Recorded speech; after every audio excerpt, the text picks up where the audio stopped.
오랜 고행 끝에 찾은 뜻길. 대구로 내려온 우리는 성주교의 정석천과 그의 가족을 만났습니다. 반가움이 이만저만 아니었습니다. 그는 오랫동안 헤어졌던 형제라도 만난 것처럼 무척 기뻐했습니다. 철산의 성주교는 일제의 탄압과 공산당의 극악스러운 핍박으로 거의 사라졌음에도 정석천은 뜻을 기필코 이루기 위해 계속 예배를 드리며 재림주님을 맞이할 준비를 하고 있었습니다. 부지런히 광산 사업도 하고 쌀과 석유 장사도 해서 살림이 궁색하지는 않았습니다. 어머니는 그에게 당부를 잊지 않았습니다. 우리가 북한에 있을 때 허업인 부인을 통해 은혜를 많이 받았고 큰 역사가 있었어요. 재림주님은 곧 한국에 오실 것이니 그를 맞이하기 위해 힘써 기도해야 해요. 흩어졌던 신도들이 모여 열심히 기도하던 어느 날, 어머니는 재림주님을 만나기 위해서는 더 정성스러운 생활을 해야 한다는 하늘의 계시를 받았습니다. 기도만 해서는 안 되고 생식을 해야 한다. 어머니는 생솔잎을 먹었는데 그나마 쪄서 먹으면 괜찮았으련만 솔잎을 그냥 생으로 먹다 보니 이가 몹시 상했습니다. 그러면서 하나밖에 없는 딸을 공부시켜야겠다는 생각에 장사를 시작했습니다. 어머니는 북한에서 결혼 전에는 비교적 유복하게 생활했습니다. 외할아버지가 농사를 크게 지었고 외할머니가 재봉틀 상해를 운영한 덕분에 시골에서는 드물게 남매 모두 상급 학교를 다녔습니다. 외할아버지는 어머니에게 늘 가르침을 주었습니다. 아무리 어려워도 남에게 신세를 지면 안 된다. 그 말을 지키기 위해 어머니는 조그만 구멍가게를 열었습니다. 그런데 김칫국과 솔잎, 땅콩을 하루에 2번만 먹고 장사를 하려니 몸이 늘 피곤하고 허약했습니다. 제대로 먹지 못해 기운은 없었으나 오히려 정신은 더 맑았습니다. 외할머니가 그 모습을 보고 놀라면서도 측은해하지 않을 수 없었습니다. 그렇게 먹고 어떻게 장사를 하느냐.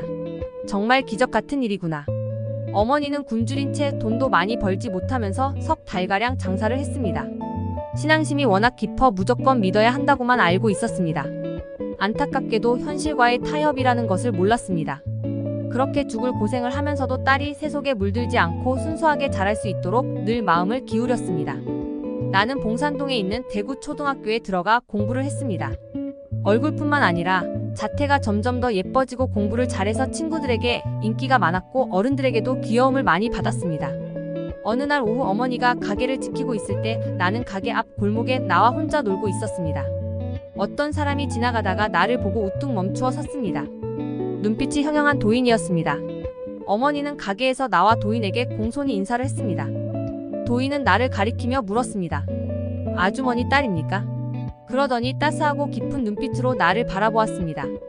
내가 어머니에게 눈길을 돌리자 도인은 말문을 열었습니다. 어머니는 따님 하나 바라보고 사시는데 10아들 부럽지 않은 딸이니 훌륭하게 기르세요. 그런데 이 딸은 머지않아 시집을 가게 됩니다. 남편 될 사람은 나이가 많은데 훗날 바다와 육지와 하늘을 넘나드는 출중한 능력을 가진 큰 인물일 겁니다. 그렇게 말하는 도인이 무척 진지해 보였습니다.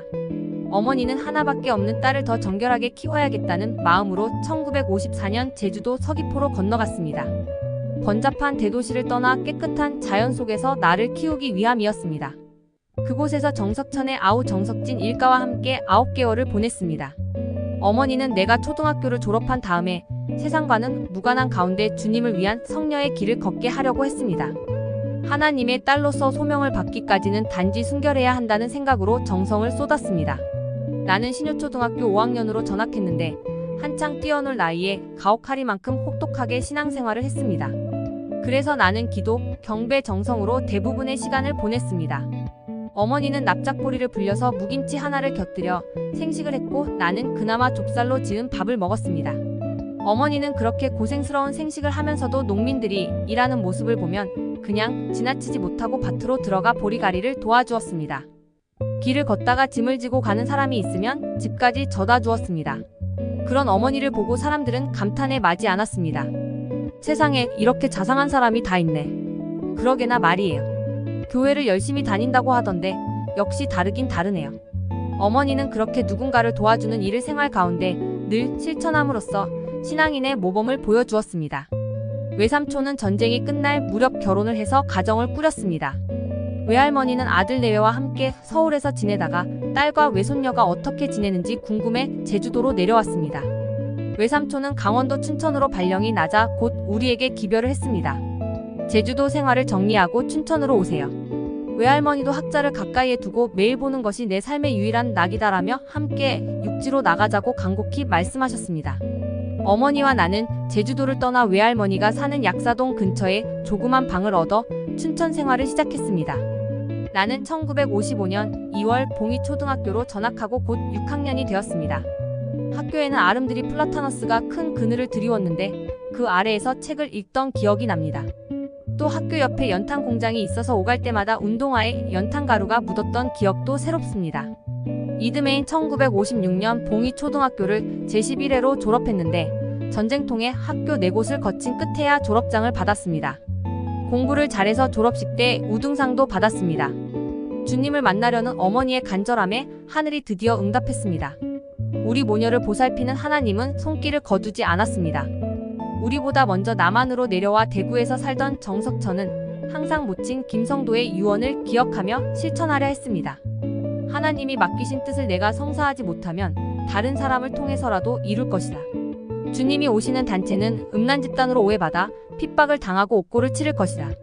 그런 교회가 나타나면 참된 교회인 줄 알고 찾아가거라. 그래서 그는 집에서 열심히 예배드리면서 이곳저곳의 교회에서 부흥회가 열리면 부지런히 찾아다녔습니다.